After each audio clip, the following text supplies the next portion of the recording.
Ya, terima kasih pemirsa, Anda masih bersama kami dalam program Bangga Kudus. Dan pemirsa, di segmen terakhir ini saya sudah mempunyai narasumber, yaitu adalah kolektor keris muda. Sebelum kita memasuki dan siapa dia, ini dia Viti untuk Anda.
Pusaka yang benar-benar asli dibuat dari seorang empu itu khodamnya itu terlahir, bukan tercipta, bukan diisi tapi terlahir. Ya, itu dia pemirsa Viti yang sudah kami sampaikan untuk Anda. Dan untuk lebih mengenal lebih jauh, ini dia kita perkenalkan dengan Mas Raden Mas Arsyaf Sigit. Benar ya Mas? Ya, benar sekali. Oke, selamat pagi Mas. Selamat pagi, Baik.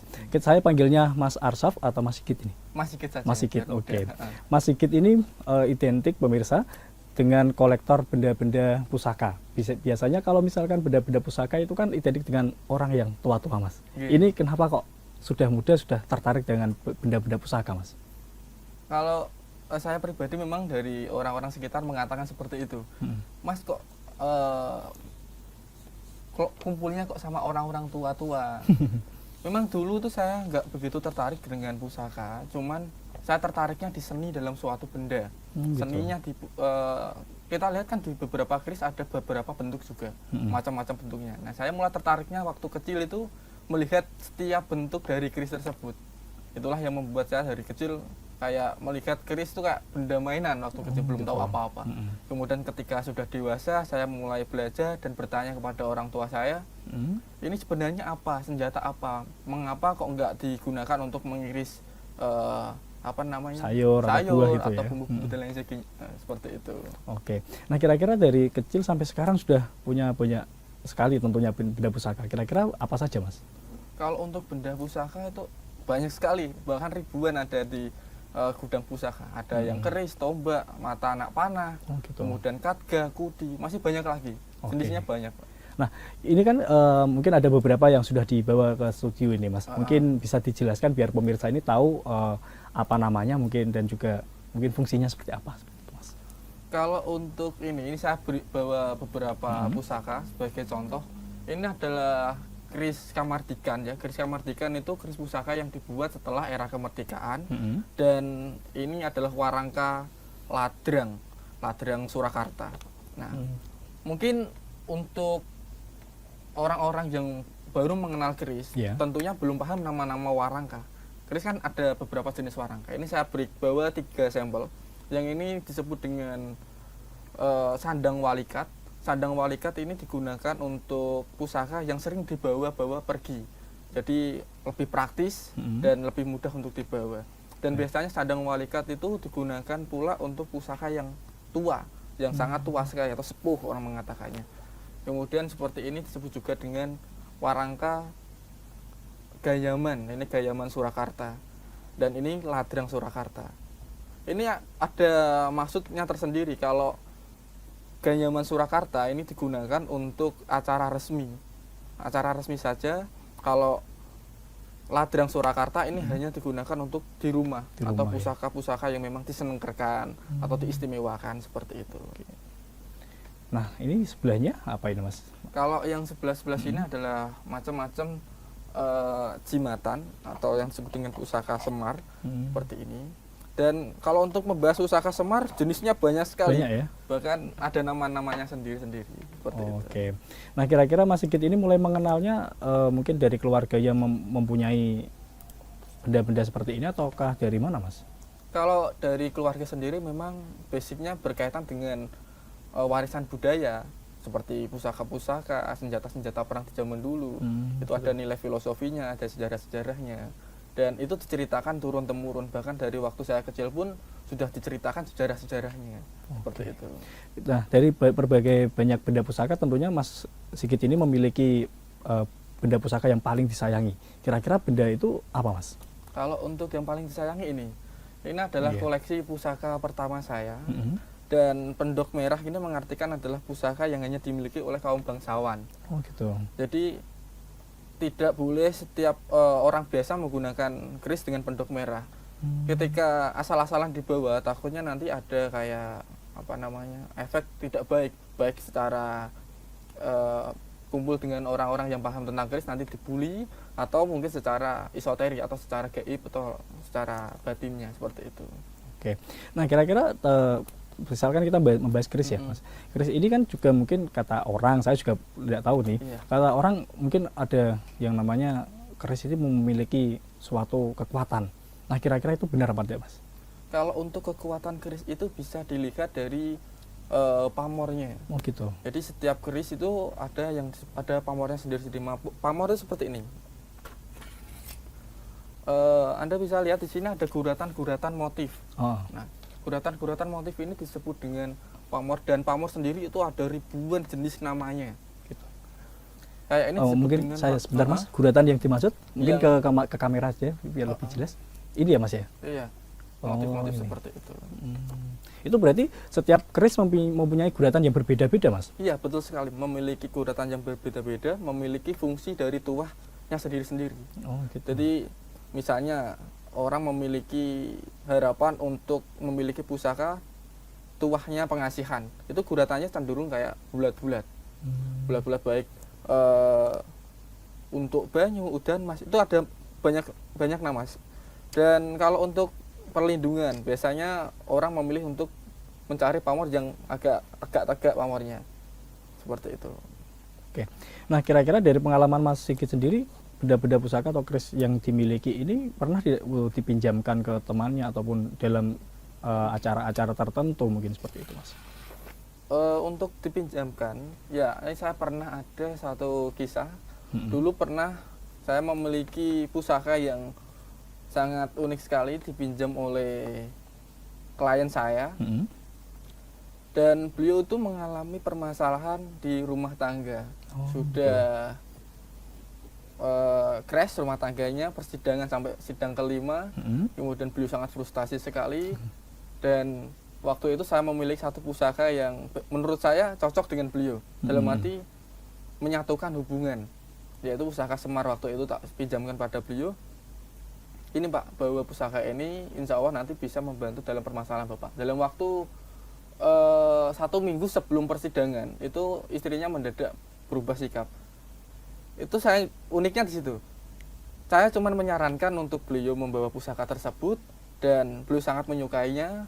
Beliau sangat menerima dengan lapang dada, sebagaimana dia itu kayak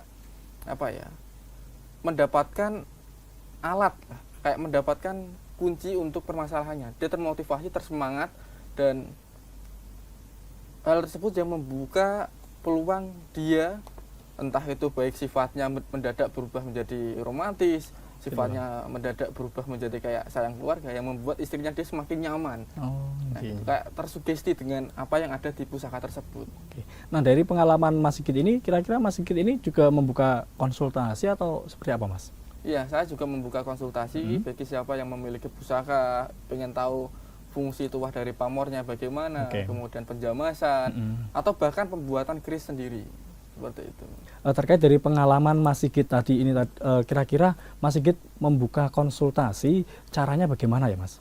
Kalau untuk konsultasi, bisa kunjungi di website resmi saya di Kolektor Keris. Di situ nanti tercantum nomor WA, juga nomor pribadi saya. Silakan langsung saja konsultasikan apa yang ingin disampaikan di nomor tersebut. Oke. Nah, nanti berarti kira-kira untuk kerisnya itu bisa dimaharkan seperti itu ya, Mas ya? Iya, bisa sekali. Oke, baik. Nah, kembali lagi ke keris, Mas. Kalau orang awam seperti saya, taunya itu keris itu dibuat sama empu. Nah, gitu. Nah, kira-kira apakah keris-keris ini juga dibuat empunya atau hanya orang-orang tertentu yang mungkin buat keris-kerisan seperti itu, Mas? Oke, kalau keris sendiri itu kan dibagi berbagai jenis. Ya. Keris garap bagus, Mm-mm. keris garap standar, kemudian keris garap kasar. Keris garap kasar ini paling banyak sekali dijumpai di masyarakat. Dan orang mengatakan itu keris yang hanya sekedar digunakan untuk aksesoris. Hanya digunakan untuk pajangan saja. Dalam pembuatannya itu mungkin seorang pengrajin, ya bukan empu, kalau keris garap kasar itu disebutkan pengrajin. Itu dalam sehari bisa membuat ratusan bahkan ribuan. Oh, gitu. Tapi kalau untuk garap balus itu jangka waktu pembuatannya 1 hari mungkin bisa membuat 1 saja. Tapi kalau yang benar-benar empu itu bahkan berbulan-bulan, bahkan bertahun-tahun. Dan empu sendiri yang disebut dengan empu itu ada 2 jenis juga. Empu yang masih menggunakan tata cara pembuatan pada zaman dahulu, menggunakan ubo rampe, ritual, laku tirakat dan lain sebagainya. Yang kedua adalah empu yang hanya membuat dari segi keindahan, mengutamakan estetikanya saja, karena di perkembangan zaman di era sekarang seperti itu. Oke, nah kira-kira tadi kan Mas Sigit juga membahas tentang Semar Mesem ya, Mas. Iya. Kira-kira ini kalau misalkan bisa dijelaskan sedikit sih, Mas, tentang Semar Mesem itu seperti apa gitu, Mas? Kalau untuk Semar Mesem, Semar Mesem itu tokoh Semar dulu itu sangat digandrungi pada era di mana masyarakat Nusantara masih menganut agama Siwa Buddha. Gitu. Dan tokoh Semar itu adalah tokoh yang dipercaya membawa kerukunan kedamaian pada era tersebut. Padahal sejatinya tokoh Semar itu hanya di dalam cerita-cerita yang turun-temurun. Pada era tersebut tidak ada sama sekali masyarakat yang pernah melihat tokoh Semar. Hanya diceritakan turun-temurun dari era ke era. Dan cerita yang luar biasa tersebut membuat orang meyakini kalau dia memiliki pusaka Semar, kalau dia menyimpan pusaka Semar, dia akan mewarisi kemampuan dari apa yang diceritakan masyarakat. Baik, orang-orang akan menceritakan tokoh Semar itu tokoh yang walas asih, pengayom, kemudian senyumnya itu membawa orang tertarik kepada beliau. Nah, hal-hal itulah yang membuat orang ingin mewarisi karismatik dari beliau dengan menyimpan pusakanya. Oke, nah kira-kira kalau misalkan kita bicara sekarang kan mungkin era digital ya, Mas ya, banyak sekali orang-orang yang menawarkan benda-benda pusaka seperti keris, Semar Mesem seperti itu. Nah, kira-kira ini kan juga pastinya ada barang KW-nya. Nah, bagaimana sih, Mas, untuk mengetahui ini barang palsu dan ini barang asli seperti itu, Mas? Oke, untuk asli palsunya kan gini, Pak. Ada orang yang mencari pusaka Semar dibutuhkan tuahnya atau dibutuhkan tua. Kadang ada orang yang mencari pusaka karena ingin pusaka Semar, maksud saya, ingin mengharapkan hajatnya berhasil mendapatkan wanita, karena dia kesulitan mendapatkan wanita yang dia incar, dia mencari pusaka Semar untuk solusi terakhirnya atau jalan buntu untuk dia. Dia mencari yang kuat untuk berhasil atas hajatnya. Kalau tidak bisa merasakannya atau dia tidak bisa membuktikannya, dia anggap palsu. Nah, hal ini tidak bisa dibenarkan karena yang namanya berhasil tidaknya itu yang namanya sarana hanyalah alat kan. Jadi kembali lagi kepada yang di atas. Kalau yang di atas memberikan jalan, apapun hajat kita pasti mungkin akan dikabulkan dengan mudah. Kemudian untuk yang tua, kalau Anda mencari pusaka Semar asli karena tua, mungkin Anda akan mendapatkannya. Karena untuk membedakan tua antara dan muda itu mudah sekali, dari segi fisiknya itu bisa terlihat. Oh gitu ya. Oke. Nah, kira-kira biar pemirsa yang ada di rumah ini misalkan mau mencari benda-benda pusaka, misalkan keris ataupun yang lainnya, biar tidak terjerumus sama barang-barang yang KW, kira-kira boleh berkonsultasi dengan Mas Sigit? Oh iya. Untuk konsultasi boleh, dan perlu saya tekankan sekali lagi, kalau Anda mencari pusaka yang tua, itu otomatis pasti akan memiliki energi spiritual yang mungkin bisa sesuai dengan hajat dari orang-orang tersebut. Karena kan pusaka tua itu melalui perjalanan waktu yang panjang. Panjang ya. Kemudian ada pula pusaka yang hilang, mungkin dari peperangan di zaman dahulu, hilang di alam, kemudian dirawat di alam gaib atau lain sebagainya. Kemudian selang beberapa tahun atau ratus tahun muncul kembali, ditemukan oleh seseorang. Ada pula pusaka warisan yang turun-temurun dari generasi ke generasi. Nah, itu dengan kata lain kan pusaka tersebut memang sudah melalui perjalanan waktu spiritual yang panjang. Nah, oleh karenanya saya lebih menyarankan kalau mencari pusaka semar atau keris yang ada energi spiritualnya atau sesuai dengan hajat Anda, hajat-hajat orang-orang tertentu, saya sarankan untuk mencari pusaka yang tua. Boleh mencari pusaka yang baru dengan catatan sesuaikan dengan weton. Jangan sampai mencari pusaka yang baru kemudian karena terburu-buru dia malah mendapatkan pusaka yang STW atau kamardikan garap kasar tersebut. Oh, gitu. Baik.